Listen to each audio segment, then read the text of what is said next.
அனைத்து இந்திய அண்ணா திராவிட முன்னேற்ற கழகத்தை பொறுத்தளவில் புரட்சி தலைவர் எம்ஜிஆர் காலம் தொட்டு புரட்சி தலைவி அம்மா இருந்த காலம் தொட்டு அண்ணன் எடப்பாடியார் அவர்கள் முதலமைச்சராக இருந்த காலம் வரை இஸ்லாமிய பெருமக்களுக்கு பெரும் அரணாக இருந்த இயக்கம் என்பதிலே நாங்கள் மக்கள் மகிழ்ச்சியடையும்.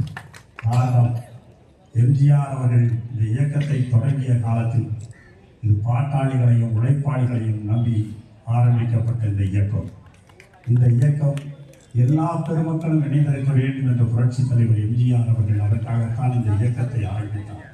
ஒடுக்கப்பட்ட மக்கள், தாழ்த்தப்பட்ட மக்கள், உழைப்பாளிகள் என்று அனைவரையும் ஒரு வட்டத்திற்குள்ளே கொண்டு வந்து ஒரு மாபெரும் மகத்தான இயக்கத்தை கொண்டு வந்து சேர்த்தவர்.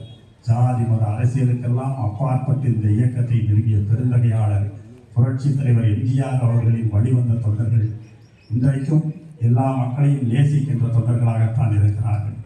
புரட்சி தலைவி அம்மா அவர்கள் முதலமைச்சராக இருந்தபோது இஸ்லாமிய பெருமக்களுக்கு எண்ணற்ற உதவிகளை செய்தார் என்பதெல்லாம் உங்களுக்கு தெரியும்.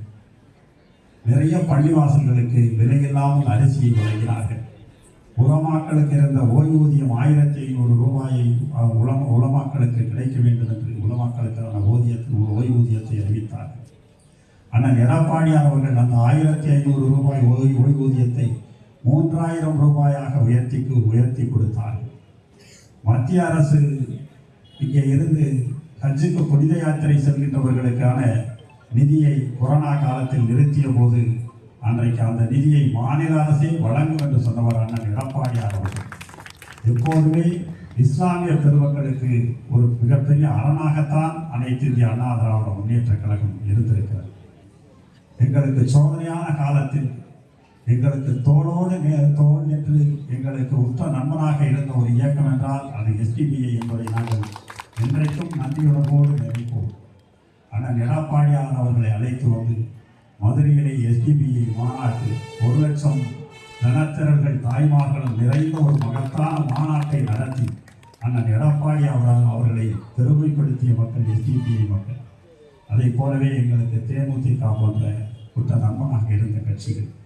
எனவே என்றென்றைக்கும் அனைத்து இந்திய அண்ணா திராவிட முன்னேற்ற கழகம் இஸ்லாமிய பெருமக்களுக்கு ஒரு காக்கும் காவலனாக அரணாக தொடர்ந்து இருக்கும் இயங்கும் என்பதை இந்த நேரத்திலே சொல்லி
Amen.